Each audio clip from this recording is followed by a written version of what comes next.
नमस्कार, आप देख रहे हैं इंडिया का सवाल। मैं हूं आपके साथ पूजा मोहन पांडे। संभल हिंसा की आग अब धीरे धीरे ठंडी हो रही है, लेकिन सियासत अभी भी उबाल मार रही है। 4 लोगों की मौत के बाद तनाव कम नहीं हो पा रहा है। सपा सांसद और विधायक समेत 2750 लोगों के खिलाफ एफआईआर दर्ज की गई, जिसे लेकर समाजवादी पार्टी और कांग्रेस उत्तर प्रदेश सरकार की मंशा पर सवाल खड़े कर रहे हैं। अखिलेश यादव संभल जाने पर अड़े हुए हैं, तो वहीं सरकार का कहना है जांच निष्पक्ष होगी और दोषियों के खिलाफ कार्रवाई भी की जाएगी। लेकिन हिंसा के मास्टरमाइंड पर सभी खामोश हैं, फिर चाहे वो पक्ष हो या विपक्ष। ऐसे में सबसे बड़ा सवाल ये कि क्या हिंसा पर सियासत करना जायज है? इसी मसले पर आज हम इंडिया के सवाल में बात करेंगे। हमारे साथ मेहमानों का एक बड़ा पैनल भी होगा, जिसके साथ हम विस्तार से चर्चा करेंगे और हिंसा के हर पहलू को बारीकी से जानने की कोशिश भी करेंगे। लेकिन उससे पहले ये खास रिपोर्ट देखें।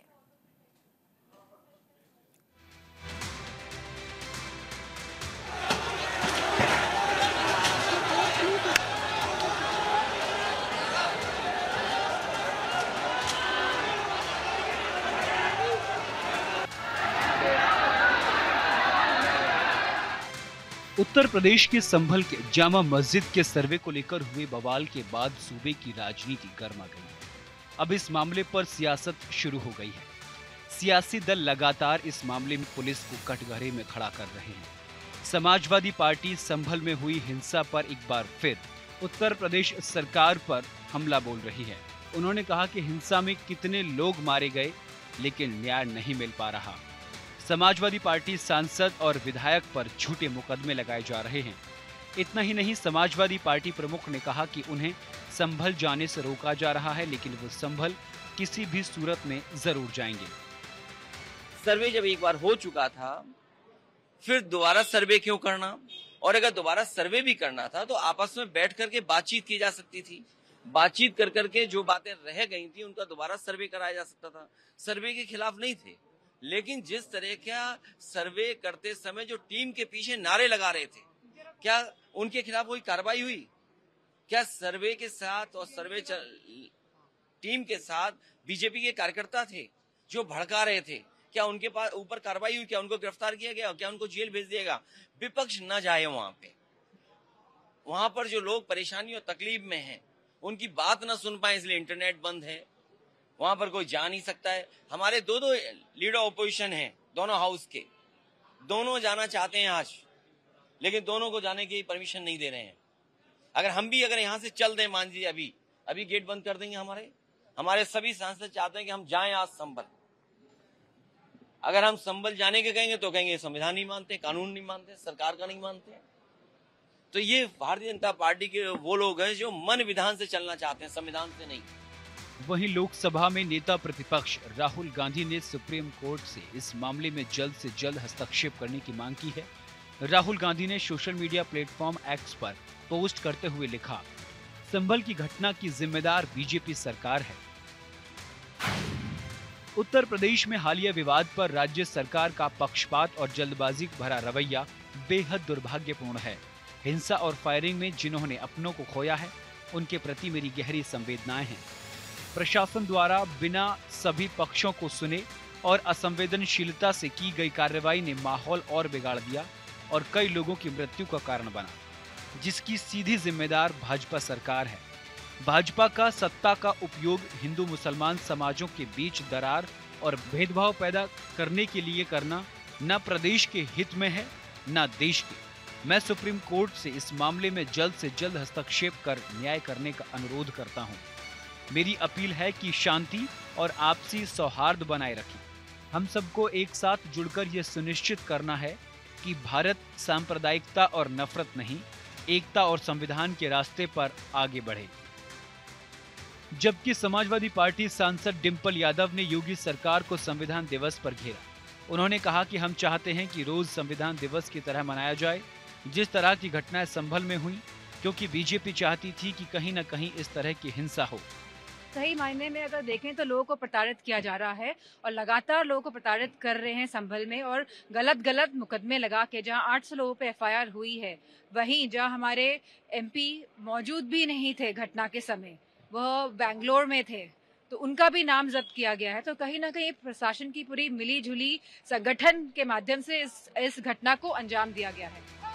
वहीं उप मुख्यमंत्री ब्रजेश पाठक ने घटना को दुखद बताते हुए मामले की जांच कर निष्पक्ष कार्रवाई करने की बात कही है। बता दें, संभल में हुई हिंसा के दौरान भीड़ ने पुलिस पर पथराव कर दिया था। इसके बाद स्थिति बेकाबू हो गई थी। इस बवाल में 4 लोगों की मौत की रिपोर्ट है, जबकि बड़ी संख्या में लोग घायल हुए हैं। जबकि उत्तर प्रदेश सरकार में मंत्री संजय कुमार निषाद यूपी सरकार का बचाव करते हुए नजर आए।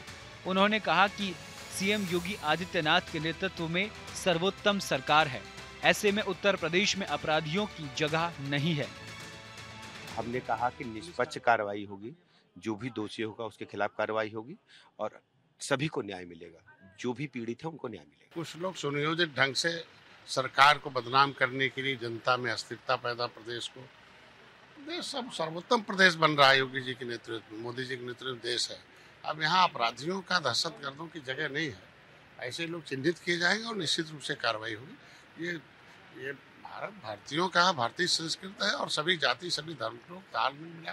ये राम राज का मतलब सबको सुखी का राज है। हम बिना भेदभाव के अगर हम अनाज, इलाज, मकान दे रहे हैं, तो इस तरीके से न्यायालय के आदेश का अनुपालन में अगर शासन सरकार खड़ी नहीं रहेगी तो न्यायालय तो न्यायालय होता ना, वो तो संविधान से सर्वोपरि है।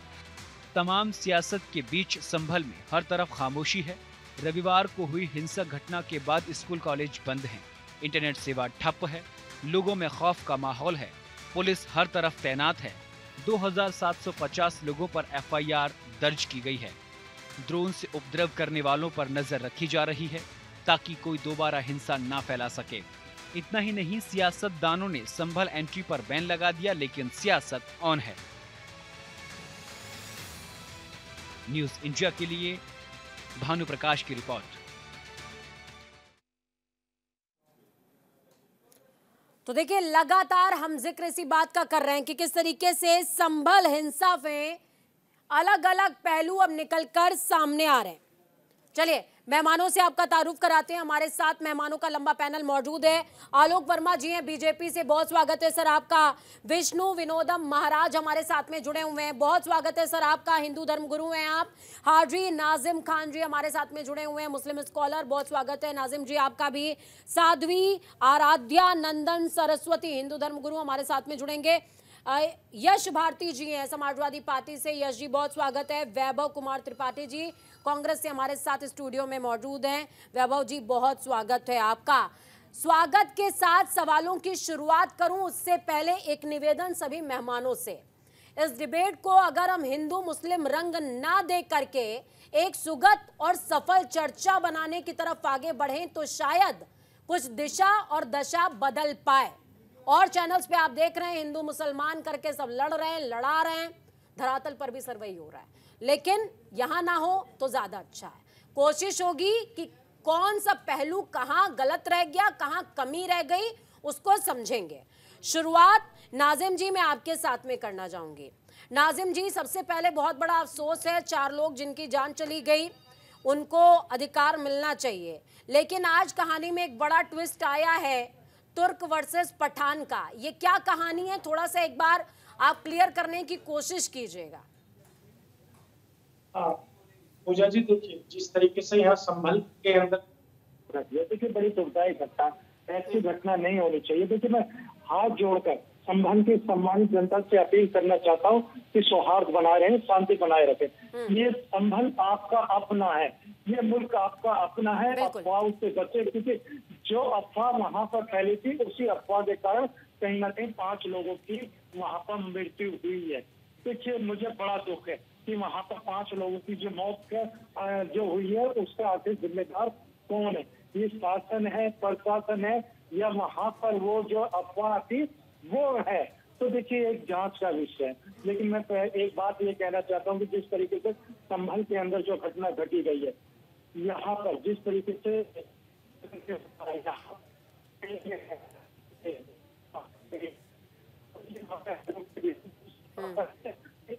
नाजिम जी, आपकी ऑडियो डिस्टर्ब हो रही है, बोलिए जी, बोलिए।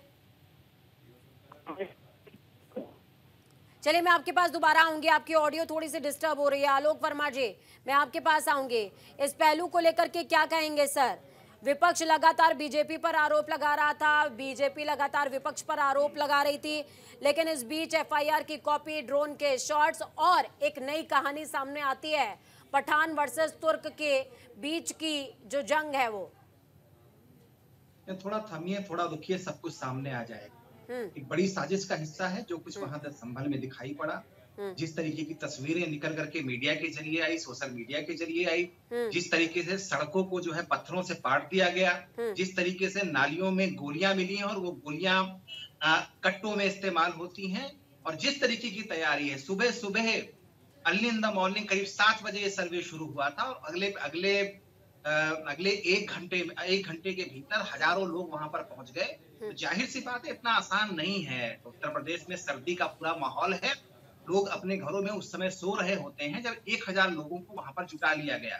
तो जाहिर सी बात है, एक बड़ी साजिश का ये सब हिस्सा है, और जो लोग हैं उनको भी लोग वहां पहचान रहे हैं। जिस तरीके की बातें उन्होंने जुम्मे के दिन की, जिस तरीके से जुम्मे के नमाज के वक्त जो है उन्होंने वहां लोगों को भड़काने की कोशिश की, जिस तरीके से एक विधायक के बेटे का नाम आ रहा है, तो सब कुछ नजर आ रहा है। और मुझे लगता है पूरी जांच आगे बढ़ने दीजिए, सब कुछ नुमाया हो जाएगा, सब कुछ सामने आ जाएगा कि कौन लोग थे, कौन लोग मासूम बच्चों को आगे रख करके अपनी सियासी रोटियां सेक रहे हैं, कौन लोग लाशों। लेकिन एक चीज नहीं समझ में आती आलोक जी, एक चीज नहीं समझ में आती। संभल में सांसद कौन, बताइए जरा। जियाउर रहमान बर्क सपा का सांसद है। सपा के सांसद, चलिए वो बयानबाजी कर रहे थे, इस बात को मैंने स्वीकार किया, बयानबाजी हमने चलाई भी है, लेकिन कोई सांसद अपने क्षेत्र में अपने रहते हुए दंगा सर कैसे होने देगा? उसका नाम, उसका करियर, सब कुछ मट्टी में मिल जाएगा सर। नहीं, समाजवादी पार्टी के लोगों को कहाँ लगता है कि उनको सबको मिला करके साथ चलना है? उन्होंने तो एक नारा दे रखा है, पीडीए का नारा दे रखा है, वो बहुसंख्यक की बात कहाँ करते हैं? यश भारती जी, नहीं लगता आप लोगों को? पिछड़ा दलित अल्पसंख्यक उनकी जबान पर रहता है। लेकिन बड़ी मुश्किल अब आ गई ना। अभी चुनाव हुआ 9 सीटों पर, जो हाल समाजवादी पार्टी का हुआ, जिनके भरोसे वो आगे बढ़ने की सोच रहे थे, कुछ इलाके तो ऐसे थे जहाँ 60% मुस्लिम वोट थे, वो भी भारतीय जनता पार्टी को मिला। कौन सा बहाना करे वो, कौन सा बहाना करे? एक बड़ा वोट बैंक अगर मुसलमानों का अगर बड़ा vote bank Bharatiya Janata party की तरफ आ जाता है, एक बार फिर से साफ साफ बताने की जरूरत नहीं है। मुझे लगता है 2-4 दिन और रुक जाएंगे, सब कुछ साफ हो जाएगा। कौन लोग थे, कौन लोग भीड़ में शामिल थे, बहुत सारी। यश भारती जी, आप मुझे सुन पा रहे हैं सर? शायद हमारे साथ में कनेक्ट। जी बोलिए सर, बोलिए। आवाज ऑडियो से कनेक्ट थी, कट रही है, उसको कनेक्ट करवा दीजिए। मैं आपकी आवाज सुन पा रहा हूँ, बोल रहा हूँ। बोलिए सर। ये भारतीय जनता पार्टी के लोग हैं, सत्ता में हैं, इनकी जिम्मेदारी है सत्ताधारी दल जैसा कुछ व्यवहार करें। आपने शुरुआत में जो अपील करी, कुछ उस पर व्यवहार करें ना। ये आपका निवेदन सुनते हैं, ना ये संविधान की मूल भावना समझते हैं, ना अपनी जिम्मेदारी समझते हैं कि सत्ताधारी दल है। तो कुछ ऐसा कुछ बोले जिससे कि सौहार्द बने, कुछ संदेश जाए कि सत्ताधारी दल है, इनके नियंत्रण में चीजें हैं। ये तो ऐसा लग रहा है कि इनके नियंत्रण में कुछ है ही नहीं ना। पुलिस अधिकारी इनके नियंत्रण में खुल्लम खुल्ला गोली चला रहे हैं, माँ बहन की गालियां दे रहे हैं, जो मर्जी आ रही है वो व्यक्ति काम कर रहा है। झांसी में अग्निशमन यंत्र काम नहीं कर रहे, मॉक ड्रिल हो जा रही है, उप मुख्यमंत्री छापामार कार्रवाई कर रहे हैं, छापों का कुछ अता पता नहीं। ये हिंदू संस्कृति और हिंदुओं के ठेकेदार। लेकिन सर, आपके सांसद जिस तरह का बयान दे रहे थे सर, आपके सांसद जिस तरह का बयान दे रहे थे, वो बयान हमने भी टीवी स्क्रीन पर चलाए हैं सर। अब मासूम सा चेहरा लेकर के वो अखिलेश यादव के पीछे खड़े हो जाते हैं, तो इससे काम चल जाएगा सर? पूजा जी, हाँ, पहले मेरी बात हो जाने दीजिए। सवाल तो आप ही के पूरी बात आप ही की है सर, बोलिए। नहीं, जवाब मुझे ही देने हैं। हाँ, पहले जवाब मुझको भी देने दीजिए थोड़ा सा। हमारी बातों का जितने आरोप लगे हुए हैं, जो ये बात आ रही है, माहौल खराब को माननीय अखिलेश यादव जी ने कहा, जब सर्वे की बात आई, दोबारा सर्वे करने की बात हो रही है, तो दोबारा सर्वे करने की आवश्यकता क्यों पड़ी? उसके बाद दोबारा जब सर्वे हो रहा है, तो उसके बाद कौन लोग थे, किस तरीके के नारेबाजी कर रहे थे? उससे क्या सौहार्दपूर्ण माहौल बनेगा कि तनावपूर्ण माहौल बनेगा? उस तनाव के बारे में तो कोई बात करना नहीं चाहता। और भारतीय जनता पार्टी के लोग ये कह रहे हैं कि किसी ने कुछ गलत बयानी दी है, जांच होगी, जांच में सब चीजें आएंगी ना, सजा दीजिए। कौन सजा देने से बचने के लिए बात कर रहा है? लेकिन जो मूल शुरुआत कर रहे हैं, जो इन सारी जड़ों में है, उन पे कार्रवाई क्यों नहीं होती? ये खुलेआम जो गोली चला रहे हैं, इनको किसने अनुमति दी? माँ बहन की गाली देने की पुलिस वालों को किसने अनुमति दी? क्या ये इनकी ट्रेनिंग का हिस्सा है, या अब एक नई ट्रेनिंग दी जा रही है काली टोपी वालों के माध्यम से? देश में किस तरीके से पुलिसिंग होगी, किस तरीके से वोट डालने का अधिकार छीन लिया जाएगा, किस तरीके से लोगों को मारा जाएगा, पीटा जाएगा, गोली मार दी जाएगी खुल्लम खुल्ला। और ये वो लोग, मैं जो बात कह रहा था, आपने मेरी बात काट दी। ये सनातन धर्म और हिंदू धर्म की ठेकेदारी करने वाले बात करते हैं। ये बताएं, जिन बच्चों का 15 तक गिनती पहुंच गई है, जो सरकारी आंकड़ा है, जो वैसे आंकड़ा है प्रत्यक्षदर्शी ने बताया, वो तो बहुत बड़ा आंकड़ा बता रहे हैं, लेकिन चलिए सरकारी आंकड़े मान ले, 15 नवजात बच्चों की हत्या कर दी सरकार ने, जिनका नामकरण नहीं हुआ था, जिनका कोई नाम नहीं था। उनका दोषी कौन? किस पे कार्रवाई होगी? कब कार्रवाई होगी? कब कौन इस्तीफा देगा? लेकिन यहाँ तो केवल दोषारोपण करना इनका बस नहीं चल रहा। नहीं, 8 साल पुरानी समाजवादी सरकार के लिए इसको दोष दे देते कि मॉक ड्रिल हुई थी, लेकिन जो अग्निशमन यंत्र थे वो समाजवादी सरकार में खरीदे गए थे। रिफिल जो किया गया था वो समाजवादी सर, अग्निशमन यंत्र छोड़ दीजिए, मैं अग्निशमन यंत्र का जिक्र ही नहीं कर रही हूँ, वो तो चलिए छोड़ दीजिए। मैं आपके सांसद के बयानबाजी का जिक्र कर रही हूँ। आपने देखा, मैंने अभी बीजेपी से सवाल पूछा है, उन्होंने जवाब दिया है, आप भी जवाब दीजिए। जियाउर रहमान बर्क अखिलेश यादव की पीठ के पीछे कब तक छुपेंगे? उनके बयान टेलीविजन स्क्रीन पर चले हैं सर। क्या बात आप कर रहे हो? कैसे उनके बयानों का जिक्र ना हो? कैसे मैं जिक्र ना करूं सर? आप क्या बात कर रहे हैं? मैंने आपको रोका नहीं जिक्र करने के लिए। जिस तरीके से आप एग्रेशन के साथ में, उत्तेजना के साथ में आप ये कह रही हैं क्या बात करूं, क्यों ना बात, मैंने रोका क्या आपको? आप और दिखाइए, 10 बार दिखाइए उनके बयान को। मैं नहीं दिखा रही हूँ सर, मैं आपसे पूछ रही हूँ, मैं आपसे पूछ रही हूँ। यहाँ पर वो वीडियो टेलीकास्ट नहीं हो रहा है, यहाँ पर उस वीडियो की बात हो रही है सर। ये दिक्कत क्या है भाई? हम लोग विपक्ष के लोग हैं, हमारी कम से कम बात तो आ रही है। सत्ताधारी दल को तो करके दिखाना है, वो किस तरीके से कारनामे कर रहे हैं, बात तो उसकी, हम तो केवल बात ही कर सकते हैं। और आप हमारी बात भी नहीं आने दोगे तो कैसे काम चल पाएगा? पूरी बात आप ही की है सर, जवाब दीजिए। आप मुझे मेरे पहली बात करें, सवाल तो सत्ताधारी दल से ही है ना, व्यवहार सत्ताधारी दल को करना है। क्रिया की प्रतिक्रिया क्यों गलत आ रही है? समाज में सौहार्द क्यों बिगड़ रहा है? ये एक संबल नहीं है, ये पूरा उत्तर प्रदेश और पूरा देश है। ये कटेंगे बटेगी राजनीति कौन कर रहा है? ये माहौल जो लगातार खराब किया जा रहा है, जो घटिया राजनीति की, जो नकारात्मक राजनीति की, उसकी जिम्मेदारी कौन लेगा? ठीक है, ठीक है। वैभव कुमार त्रिपाठी जी भी हमारे साथ में। वैभव कुमार त्रिपाठी जी, मैं आपके पास आऊंगी सर। यश भारती जी लगातार देखिए जियाउर रहमान के बयान पर वो कुछ भी बोलना नहीं चाह रहे हैं। हालांकि मुझे लगता है कि प्रशासन की शायद कुछ लापरवाही भी कुछ हद तक रही है, या ज्यादातर हद तक रही है। वक्त छोड़ से ब्रेक के बाद एक बार फिर से आप सभी का स्वागत है। जिक्र संभल के बवाल, या यूं समझिए कि बलवा का हो रहा था, और हमारे साथ लंबा पैनल मौजूद है। आलोक वर्मा जी हैं बीजेपी से, विष्णु विनोदम महाराज हैं हिंदू धर्म गुरु, हाजी नाजिम खान हमारे साथ जुड़े हुए हैं, मुस्लिम स्कॉलर हैं साध्वी आराध्या नंद सरस्वती जी हमारे साथ में, हिंदू धर्म गुरु यश भारती जी समाजवादी पार्टी से, वैभव कुमार त्रिपाठी जी कांग्रेस से जुड़े हुए हैं। सभी का एक बार फिर से स्वागत है। और स्वागत के बाद सवाल मैं विष्णु विनोदम महाराज जी से करूंगी। विष्णु विनोदम जी, मजहब नहीं सिखाता आपस में बैर करना, हिंदी हैं हम, वतन है हिंदुस्तान हमारा, लेकिन ये लाइन संभल पर तो फिट नहीं बैठ रही है। आप बड़ी प्रबुद्ध हैं, आप इतनी बढ़िया लाइन आपने, इसकी क्रोनोलॉजी समझिए। मजहब ही सिखाता है आपस में बैर कर, ये लाइन गलत। आप देखिए, मजहब ही हिंदू पैदा कर रहा है, मजहब ही मुसलमान पैदा कर रहा है, ईसाई पैदा कर रहा है। मजहब कभी नहीं सिखाता एक, तो ये विखंडन की कहानी मजहब ही सिखाता है, और इसको बताया जाता है कि मजहब नहीं सिखाता आपस में बैर कर।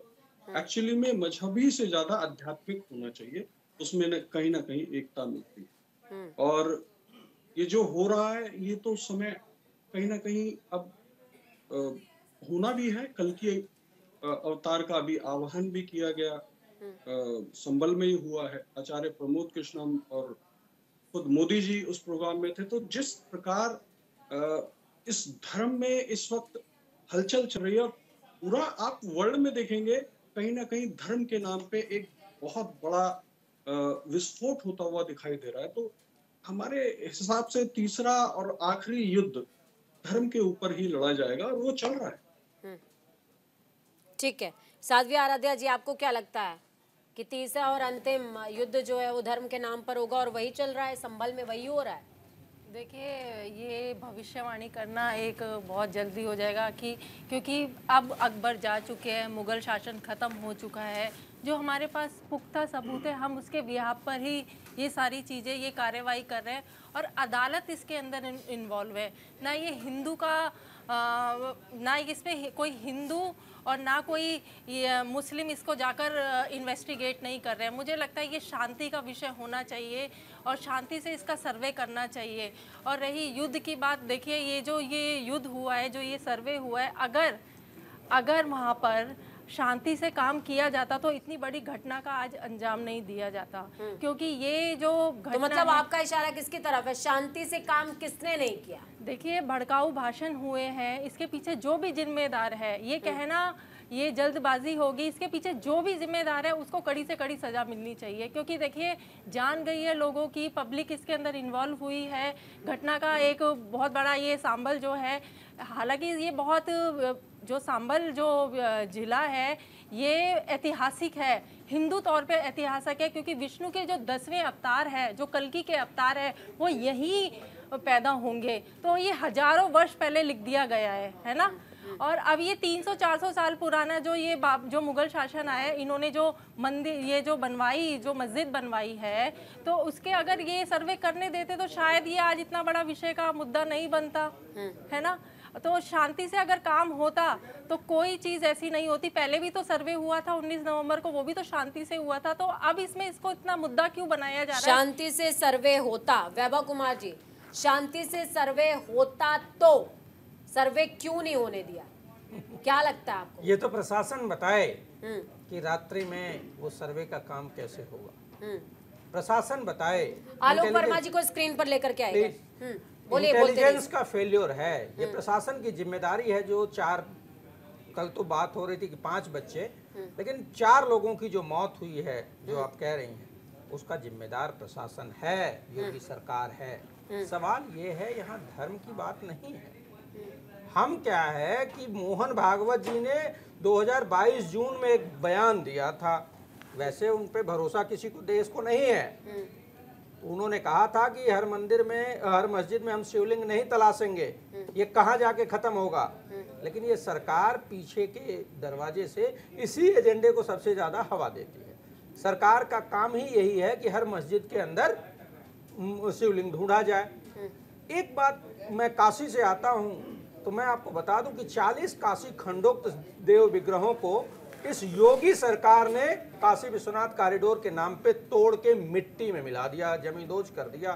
काशी खंडोक्त का मतलब ये कि वो देव विग्रह, वो मंदिर जो काशी खंड में वर्णित है, और काशी खंड स्कंद महापुराण में वर्णित है। स्कंद महापुराण महर्षि वेदव्यास ने लिखा, और महर्षि वेदव्यास द्वापर युग में थे। मतलब जब वो स्कंद महापुराण की रचना हो रही थी, उस समय वो देव विग्रह वहां थे। मतलब या तो वो देव विग्रह द्वापर के थे या द्वापर से भी पुराने थे। उनको तोड़ देने वाले योगी और मोदी को जो लोग समर्थन करते हैं, उनके हिंदुत्व, उनकी आस्था पे मुझे सवाल है। ज्ञानवापी की बात, आलोक वर्मा जी, सवाल है। अकबर के जमाने में जब तोडरमल ने ये मंदिर बनवाया, जिसको तोड़ने की बात, इनकी आस्था बहुत दुख होता है, इनके आस्था पर चोट होता है। लेकिन जो सैकड़ों देव विग्रह 2018 से 21 के बीच काशी में तोड़े गए, उस पर इनकी आस्था क्यों नहीं चोटिल होती है? सर, वो मुद्दा अलग का है। आलोक जी, एक सवाल है मेरा आपसे सर। सवाल ये कि जब पता है कि शाही जामा मस्जिद जैसा मामला है, इतना सेंसिटिव मामला है, उसके लिए आप 4, 5, 10 या फिर ये समझिए कि 100 लोगों की पुलिस भेज देते हैं, 40-50 लोगों को भेज देते हैं, उन्हीं की निगरानी में ये सब कुछ हो जाता है। सर क्या ये सफिशिएंट है? आपको लगता है सेंसिटिव अगर मामला है तो क्या ये सफिशिएंट है क्या सर? इतना प्रशासन की तैनातगी जो इसमें एफआईआर की कॉपी है सर, 1500 माफ कीजिएगा, 150 से 200 लोगों की भीड़ का उसमें जिक्र हो रहा है। तो ऐसी प्रशासन की मुस्तैदी जो 150 से लेकर 200 लोगों को हैंडल नहीं कर पा रही है। बोले सर। किताबों में दर्ज था, बाबरनामा में दर्ज है, अकबर आईना में दर्ज है, जहां संभल में जामा मस्जिद है वहां कभी मंदिर होगा। एक मामला अदालत के सामने आया, अदालत ने कहा कि उसको फैसला करना है और फैसला करने से पहले जरूरी है एक सर्वे हो जाए। क्या बुराई थी? सर्वे टीम, सर्वे कमिश्नर वहां पर गया। सर या तो आप सवाल समझ नहीं पा रहे हैं या तो मैं सवाल सही से बोल नहीं पा रही हूँ। मैं आपकी बात समझ गया और बहुत सारे लोग जो वहां कह रहे थे मैंने सबका जवाब दिया, वो बहुत संक्षिप्त में जवाब बोलिए। एक मिनट दीजिएगा, एक मिनट से बोलिए। एक सर्वे टीम जी, और उसको लगा कि थोड़ी शांत हो गई, कुछ तस्वीरें बेहतर नहीं आई, तो इसलिए उसने फैसला किया कि चलो एक दिन और जाकर के वहां सर्वे कर लिया जाए, कुछ तस्वीरें ले ली जाए। सुबह गए थे, 7 बजे गए थे।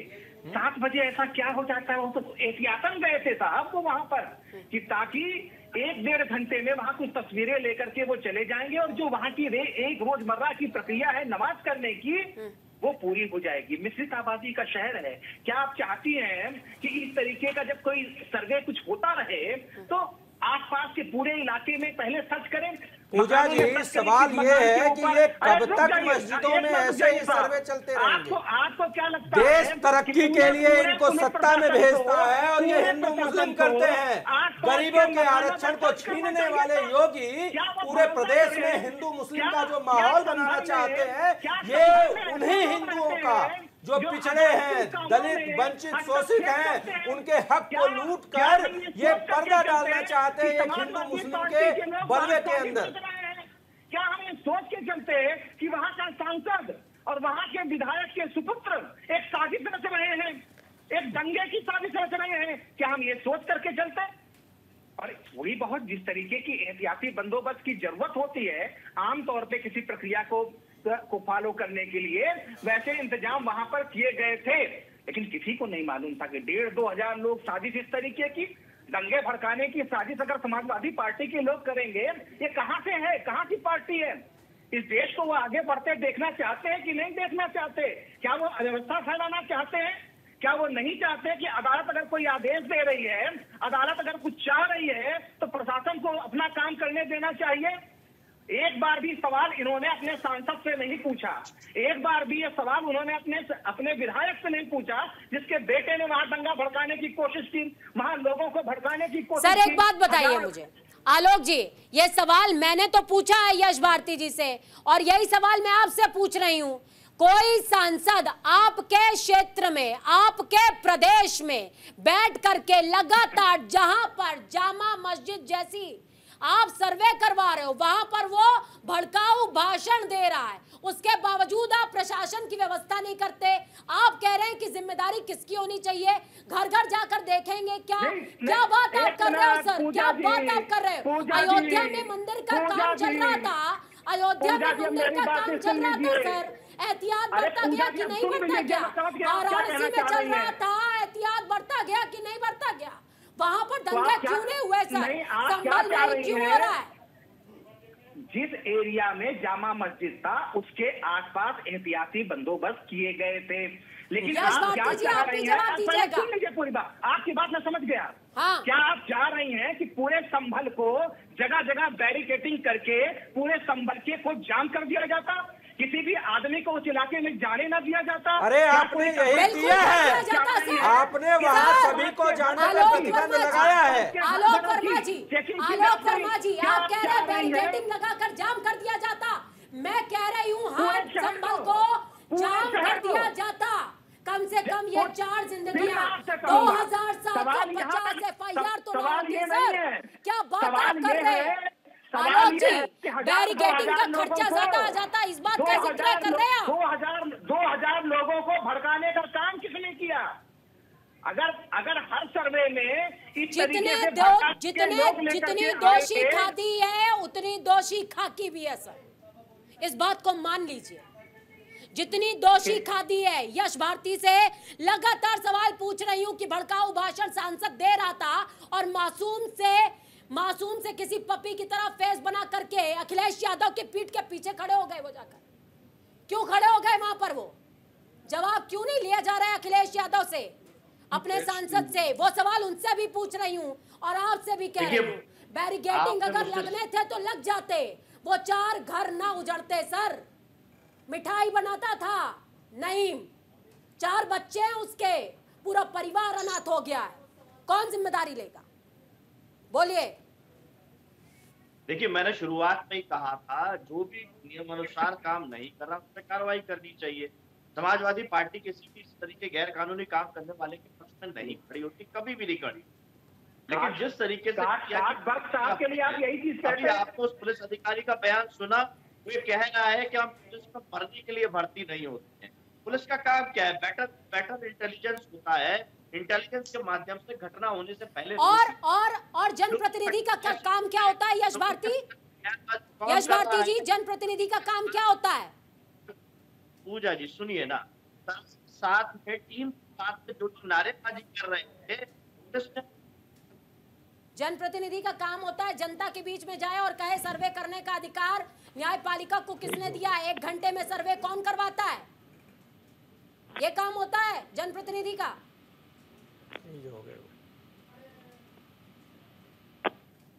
उपचुनाव में भी और यहाँ पर भी सपा फ्रीज हो गई है। आलोक वर्मा जी बोलिए। ठीक बात है। एक सिंपल सा जो प्रोसेस था, अदालत ने जो कहा, प्रशासन ने वो करने की कोशिश की। आसपास बैरिकेडिंग लगाई गई थी, इसमें भी कहीं कोई शक नहीं। अगर बैरिकेडिंग नहीं होती तो साजिश इतनी बड़ी थी कि दंगा और बड़ा हो जाता। एक पूरी तरीके से काबू करने की कोशिश की, लेकिन इसके बावजूद अगर कोई दोषी अधिकारी होगा, दंगा और बड़ा हो जाता। देखिए, ऐसा है कि पूरी तरीके से पुलिस प्रशासन इसमें फेल रहा है। इंटेलिजेंस का फेल्योर है, जिसको कल भाजपा के ही विधायक ने ऑन कैमरा एक्सेप्ट किया था कि इंटेलिजेंस का फेल्योर है, प्रशासन की चूक है। लेकिन आज अगर आलोक वर्मा जी ये कहते हैं कि नहीं जी पुलिस प्रशासन का नहीं फेल्योर है, तो भाई आप किस लिए सत्ता में बैठे हैं? योगी जी जिम्मेदारी लेंगे? मुझे वो वाकया याद आता है जब बहराइच में एक रामगोपाल मिश्रा की हत्या हुई थी। पूरे चैनलों में कौन जिम्मेदार, कौन जिम्मेदार? मैं कहता हूं इन 4 मासूमों के मौत का कौन जिम्मेदार? और पुलिस वीडियो देखिए, पुलिस वाले भी पत्थर चला रहे हैं। मोहब्बत की दुकान, मोहब्बत की दुकान, मोहब्बत की दुकान, कहाँ गई मोहब्बत की दुकान? ऐसे नहीं होगा। ये आप कैसा योगी हैं? आप कैसा योगी जहर उगल रहे हैं और आप कह रहे हैं मोहब्बत की दुकान? नहीं, मोहब्बत की दुकान। मैं क्या कह रहा हूँ, किसी भी सभ्यता का विकास मोहब्बत और प्रेम भाईचारे से ही हो सकता है। कुछ अपने देश का विकास भी इसी से होगा। कुछ अपने हिंसा से कभी भी कोई विकास संभव नहीं है। हिंसा से आप कोई विकास नहीं कर सकती हैं। मैं आज भी कह रहा हूँ और आगे भी कहूंगा, संविधान भी हमको यही कहता है कि सबको बराबरी का हक दो। ये संविधान, कानून, न्यायपालिका की दुहाई देने वाले वर्शिप एक्ट को भूल जाते हैं। वाजपेयी जी ने उस वर्शिप एक्ट को समर्थन दिया था। वाजपेयी जी ने कहा था कि अयोध्या के मामले को इससे अलग किया जाए, बाकी का समर्थन हम करते हैं। लेकिन हो क्या रहा है? मैं ये पूछना चाहता हूँ योगी जी से, प्रधानमंत्री मोदी जी से, कि जितने मंदिर काशी विश्वनाथ कॉरिडोर में आपने तोड़े हैं, अगर मैं कहूँ कि उनका फिर से सर्वे किया जाए और वहाँ पे फिर से मंदिर क्यों नहीं बनाया जाए, तो क्या होगा? मंदिरों को तोड़कर योगी और मोदी अट्टालिकाएं बनाएंगे, बड़े बड़े भवन बनाएंगे, अमीरों के लिए होटल बनाएंगे। उसको हिंदू समाज और सनातन समाज स्वीकार करेगा? सवाल ये है कि जहां एक तरफ गरीबों के हक को ये भाजपा की सरकार लूट रही है, वहीं ये भावनात्मक मुद्दा हिंदू मुस्लिम मंदिर मस्जिद करके भटकाना चाहते हैं मूल मुद्दे को। ईवीएम की चोरी को, एक तरफ उपचुनाव में लोगों को वोट नहीं देने दिया इसी पुलिस ने। क्या ऐसी पुलिस होती है? राम राज्य की बात कर रहे थे भाजपा के नेता राम राज्य में ऐसा ही होता है कि पक्षपात पूर्ण कार्रवाई होती है, जल्दबाजी में कार्रवाई होती है, एक पक्ष का सुनकर कार्रवाई होती है। राम राज्य की बात करते हैं। पहले ही मैंने निवेदन किया था कि चर्चा को हाइपर ना करें। फजील अहमद जी जुड़े हुए हैं हमारे साथ में। फजील जी, मैं आपके पास आऊंगी।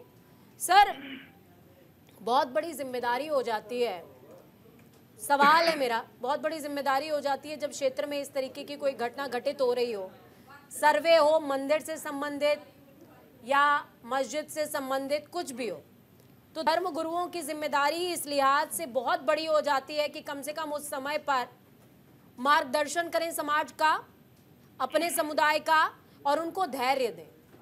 क्योंकि मुझे लगता है कि प्रेम और धैर्य हर चीज का सॉल्यूशन है। सर, क्या कहेंगे? फजील जी, अगर आप मुझे सुन पा रहे हैं तो जवाब दीजिएगा प्लीज।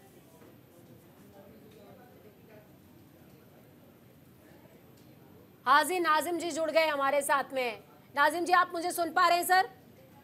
हाँ पूजा जी, मैं सुन पा रहा हूँ। बिल्कुल, मेरा सवाल जो था फजील जी से, वही सवाल आपसे भी है। धर्म गुरुओं की बड़ी रिस्पॉन्सिबिलिटी होती है सर, अगर क्षेत्र में इस तरीके की कोई गतिविधि चल रही है, क्योंकि जुमे की नमाज के दौरान जिस तरीके से संदेश फ्लोट किए जाते हैं, सकारात्मक ही सही या नकारात्मक, मैं उस पर नहीं जा रही हूँ, सकारात्मक, तो क्या धर्म गुरुओं की रिस्पॉन्सिबिलिटी नहीं है कि धैर्य और प्रेम बनाए रखने का निवेदन वहां से किया जाए? हाँ देखिए, जिस तरीके से संभल के अंदर घटना घटी गई है, बड़ी दुखदायी घटना। देखिए, हाजी नाजिम आपके चैनल पे अपील कर रहा है हाथ जोड़कर, संभल के सभी सम्मानित साथियों से ये अपील कर रहा कि शांति बनाए रखे, सौहार्द बनाए रखे, ये संभल आपका है। लेकिन इस संभल के अंदर जिस तरीके से 5 मौत हुई है, ये बड़ी दुखदाई है। आखिर इन 5 मौत का जिम्मेदार कौन है? शासन है, प्रशासन है, या वहाँ जो फेल हुई है लोकल इंटेलिजेंस, कौन है उन 5 मौत का जिम्मेदार? ये बहुत बड़ा सवाल है। जब सीबीआई जांच होगी तो शायद मुझे लगता है कि ये सच सबके सामने आएगा। और देखिए, अब एक चीज और है कि जिस तरीके से यहाँ पर संभल के अंदर जिस तरीके का माहौल बनाया गया, यहाँ मस्जिद के नीचे सर्वे की बात आई, तो मैं ये कहना चाहता हूँ, महंगाई, रोजगार, बेरोजगारी पे कभी ठीक है सर, इन मुद्दों पर आएंगे। तीन लोगों से अभी बातचीत रह गई है। फजील जी एक बार फिर से जुड़ गए हैं। फजील जी, अगर आप मुझे सुन पा रहे हैं तो मैंने आपसे सवाल पूछा था, उस सवाल का जवाब दीजिए प्लीज। देखिए पूजा जी, हमारे देश में 91 वर्शिप एक्ट है, वो संविधान का हिस्सा है। और जो लोग कहते हैं कि हम लोग संविधान कोर्ट की बात करते हैं, तो कोर्ट को भी सोमनाथ मंदिर का सर्वे हुआ, एएसआई सर्वे हुआ 2 बार, और सोमनाथ मंदिर के लिए एएसआई ने 3 बौद्ध गुफाओं को खोज करके बताया है कि मंदिर के नीचे 3 बौद्ध गुफाएं हैं। तो आज तक तो उनको 91 वर्शिप एक्ट के चलते वो गुफा बुद्ध मंदिर होने के बावजूद भी वो नहीं दिया जा पा रहा है। सुप्रीम कोर्ट तक मामला गया है, अभी मामला पेंडिंग है। तो जब आप 91 वर्शिप एक्ट में हम लोग क्यों ये बात करते हैं, ऑब्जेक्शन किस बात का है? जिस तरह से इन लोगों ने ज्ञानवापी मस्जिद के मामले में जज को रिटायर के अगले दिन ही सम्मान का पद दे दिया, तो जजेस को ये लालच दे रहे और इसके लिए मस्जिद में मंदिर खोज रहे हैं। ये इनपुट आपको किसने दिया कि लालच दिया जा रहा है जजों को? नहीं, बनारस में दे दिया ना, आपको नहीं मालूम क्या? बनारस में जो जज रिटायर हुए, जो ज्ञानवापी का केस देख रहे थे, उनको अगले दिन ही किसी विभाग का चेयरमैन बना दिया गया, और उनको पता नहीं अंदर से कितना दिया गया, वो सब हम नहीं जानते, लेकिन उनको अगले दिन ही, रिटायरमेंट के अगले दिन ही उनको चेयरमैन बना दिया गया। तो सरकार इस तरह से जब जजों को लालच देगी, तो ऐसी यही अब इनके भी कार्यशैली की जांच होनी चाहिए कि आखिर जिस दिन पिटीशन, सिविल का भी एक तरीका होता है, सिविल कानून को कोई भी आदमी मुकदमा लड़ता है अपने घर जमीन का, तो उसको पता है कि पक्षकारों को नोटिस देना, और मस्जिद कमेटी को नोटिस तक नहीं दिया। आप मुद्दे को थोड़ा सा डाइवर्ट कर रहे हैं। साध्वी आराध्या जी, मैं आपके पास आऊंगी। सवाल यही है कि धर्म गुरुओं की भूमिका इसलिए बढ़ जाती है जब समाज में इस तरीके के सर्वे हो, तमाम चीजें हो, तो न्यायपालिका अपना काम कर रही है, प्रशासन का एक काम होता है, लेकिन धर्म गुरुओं का भी एक काम होता है। देखिए, धर्मगुरु का यही काम है कि शांति बनाए रखे और ऐसे भाषण ना करे, भड़काऊ भाषण, चाहे वो हिंदू धर्मगुरु हो, चाहे वो मुस्लिम धर्म गुरुओं, शांति से सर्वे करने दें। और जो ये एक्ट की बात कर रहे हैं, तो आप ये देखिए अदालत सारे एक्ट के बारे में जानती है और ये मुद्दा कोई आज का मुद्दा नहीं है। अगर आप इतिहास खंगालेंगे तो इसके प्रमाण भी आपको मिल जाएंगे कि ये मुद्दा सैकड़ों साल से चलता आ रहा है। 19वीं शताब्दी में ये जो अंग्रेज थे उनकी भी ये अदालत के अंदर आया था। और सोचने वाली बात ये है कि इतने पत्थर और इतनी चीज़ें आई कहाँ से, तब लोग कहाँ थे? अगर ये बाहर के लोग थे तो वहाँ के लोग, उनको पनाह किसने दी? कहीं ऐसा तो नहीं है कि ईंटों, कई घरों में से तो ईंटें निकाल के नहीं आई गई हैं। ये सारे मुद्दे कहाँ से हुए, सारी चीज़ें, सबकी तहकीकात होनी चाहिए। कौन है इसके पीछे, कौन जिम्मेदार है, उसका होना चाहिए। जो ये 4 लोग हैं उनको भी इसके लिए क्या कहते हैं, उनको भी मतलब इंसाफ मिलना चाहिए। और जो ऐसी चीज़ें भड़काऊ, डिवाइड एंड रूल कर रहे हैं, और उसको भी कड़ी से कड़ी सजा देनी चाहिए।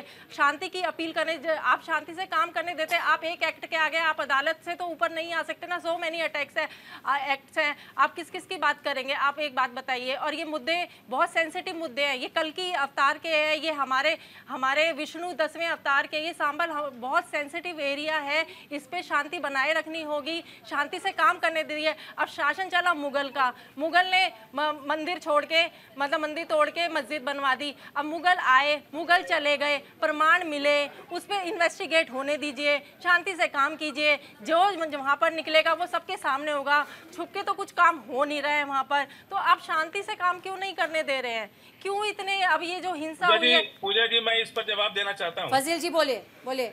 ये बार लोग बाबर का नाम ले रहे हैं।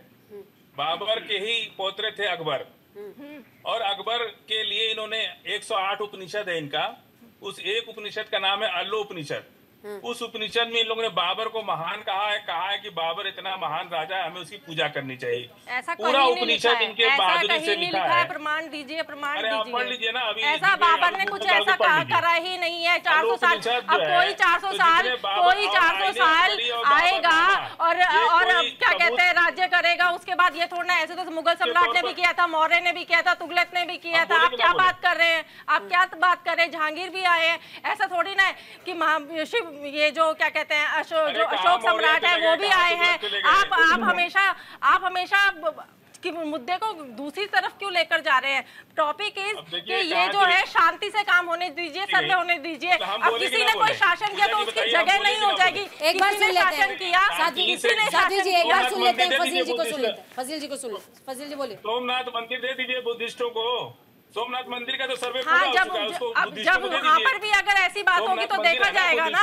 जो टॉपिक चल रहा है उस पर बात कीजिए ना आप। अगर ऐसा भी होगा तो ऐसा भी कर दिया जाएगा। वो हिंदू, वो सनातनी धर्म से आते हैं, वो सनातन धर्म से आते हैं, गौतम बुद्ध सनातन धर्म से आते हैं, गौतम बुद्ध सनातन धर्म से आते हैं। महाराज आप क्या बात कर रहे हैं? मतलब अरे सनातन धर्म तो गौतम बुद्ध का 20,000 बुद्ध स्तूपा विष्णु विनोदम जी नहीं हो पाएंगे। बुद्ध स्तूपा बनाए तो वो कहाँ चला गया? नहीं, ये आप गलत कह रहे हैं। आप हमेशा कैसे कह सकते हैं? आपने ही उपनिषद बनाया होगा वो, और ये जो बाबा ठीक है। आराध्या जी थोड़ा सा धैर्य। भगवा धारण किया है तो धैर्य भी धारण कीजिए। विष्णु विनोदम जी, मैं आपके पास आऊंगी। बहुत दुखद घटना है, और दुखद घटना के साथ साथ ये शोध का विषय है, जांच का विषय है कि कहां से क्या कड़ी जुड़ रही है, और जिसकी कड़ी जुड़ रही है उसको सजा भी मिलनी चाहिए, और वो मिलेगी भी समय के साथ।